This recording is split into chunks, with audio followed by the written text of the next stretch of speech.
Em nome do Pai, do Filho e do Espírito Santo. Amém.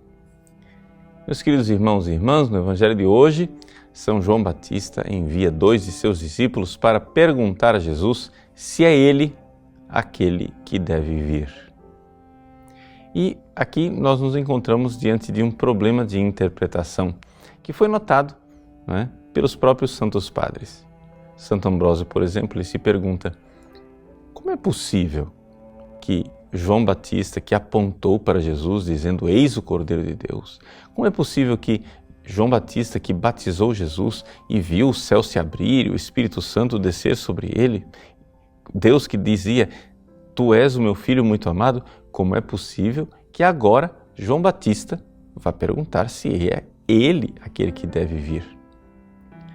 Na realidade, a interpretação que os santos padres dão deste episódio está no fato de que São João Batista tinha ainda discípulos e ele precisava enviar esses discípulos para Jesus.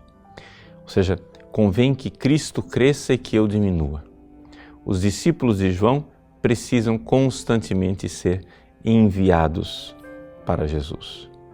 Ou seja, o evangelho que nós lemos no dia de ontem nos fala daqueles numerosos convertidos, publicanos e prostitutas, que ouvindo a pregação de João continuavam a se converter.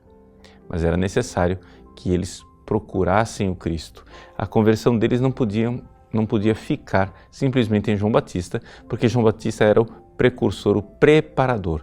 Por isso aqui João Batista envia os seus 2 discípulos para perguntar a Jesus se é ele que deve vir, para que aqueles discípulos tivessem a ocasião de receber do próprio Jesus a resposta e a evidência de ser ele aquele que realmente era esperado.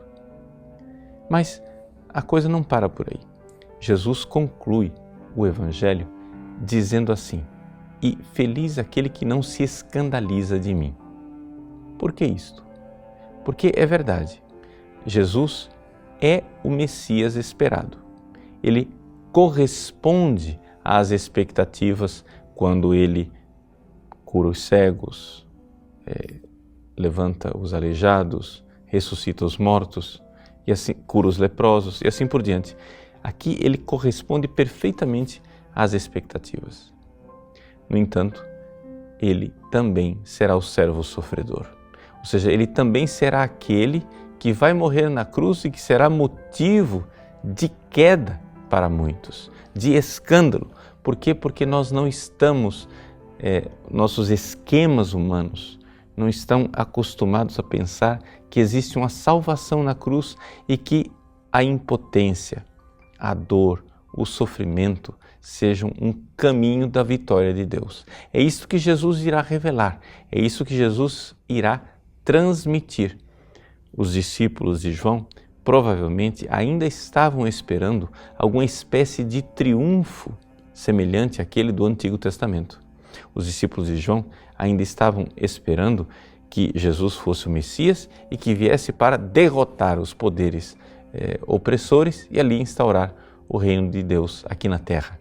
No entanto, Jesus veio restaurar e instaurar o reino de Deus aqui da terra, mas de uma forma totalmente imprevista.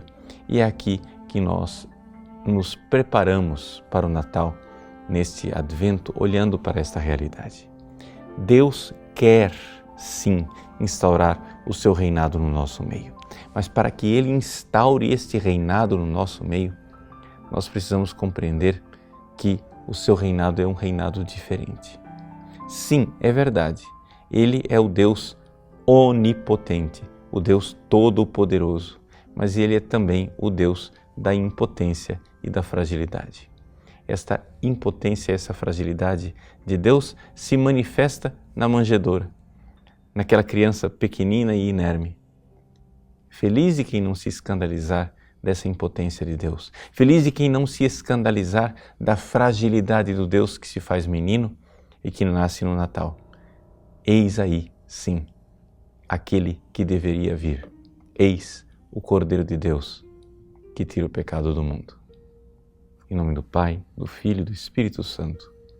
Amém.